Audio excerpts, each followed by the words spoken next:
Hello बंधुসকল आनसारी सार ATP channel সকলকে স্বাগতম জানাইছো। এতিয়া যিমান শিক্ষক আছে ৰেগুলাৰ ষ্টেট পল কন্ট্ৰাকচুৱেল সকলকে শিক্ষা হেতুত ক্যাজুৱেল লিভ এড কৰিব লাগে। কেনেকৈ এড কৰিব লাগিব আজিৰ এই ভিডিঅ'ৰ জৰিয়তে জনাবলৈ লৈছো।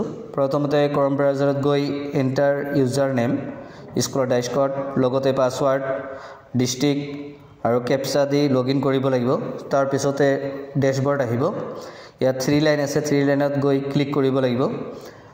ক্যাজুৱেল লিভ CL 12 দিনৰ বাবে এক বছৰত 12 দিন এটো প্ৰথমতে এড কৰিব লাগিব। তাৰ পিছত যিমান CL লৈ থাকিব তাৰ পৰা মাইনাস হৈ থাকিব। এটো এতিয়া নকৰিলে পিছত প্ৰবলেম হ'ব পাৰে। হে কেনেকৈ এড কৰিব লাগিব 3 লাইনত গৈ ক্লিক কৰাৰ পিছত টিচাৰ এণ্ড ষ্টাফ ইয়াতে গৈ ক্লিক কৰিব। টিচাৰ এণ্ড ষ্টাফ লিষ্টিংত যাব গৈ যি কেইজন শিক্ষক আছে আপোনাৰ স্কুলৰ সকলোকে দেখুৱাব। তাৰ পিছত একেবাৰে সফালে আহিব ভিউ তাৰ পিছত আছে সিলেক্ট একশনত গৈ ক্লিক কৰিব লাগিব।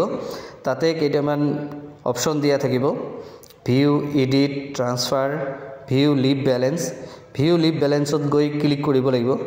ভিউ লিভ বেলেন্সত গৈ ক্লিক কৰাৰ পিছতে এটা পেজ আহি যাব। অলপ সময় ল'ব ডাউনলোড হোৱাৰ কাৰণে। ডাউনলোড হওঁতে অলপ সময় ল'ব। হোৱাৰ পিছত দেখুৱাব যে ক্যাজুৱেল লিভত 12 দিন মুঠতে আপোনাৰ কিমানখিনি লোৱা আছে সেইখিনি দেখুৱাব। যেহেতু 00 হৈ থাকিব 2024 ৰ কাৰণে তাতে এড কৰাৰ কাৰণে ওপৰত এটা অপচন থাকিব এড কৰিব লাগিব। তাতে এডত ক্লিক কৰিব লাগিব। এডত ক্লিক কৰাৰ পিছত কেইটামান অপচন দিয়া থাকিব সেইখিনি ফিল আপ কৰাৰ পিছত সাবমিট কৰিব লাগিব। এটো সাবমিট কৰাৰ পিছতহে আপোনাৰ 12 দিনৰ দেখুৱাব।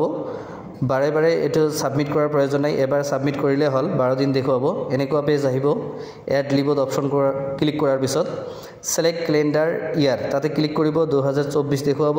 তাৰ পিছত সিলেক্ট লিভ টাইপ তাতে ক্লিক কৰাৰ পিছত আহিব ক্যাজুৱেল লিভ এন্টাৰ লিভ ইয়াতে 12 ক্লিক কৰিব। তাৰ পিছত ইয়াতে অপচনখনত ক্লিক কৰাৰ পিছত সাবমিট কৰিব। সাবমিট কৰাৰ পিছত আপোনাৰ 12 দিন দেখুৱাব যে ক্যাজুৱেল লিভ এড হৈ গৈছে।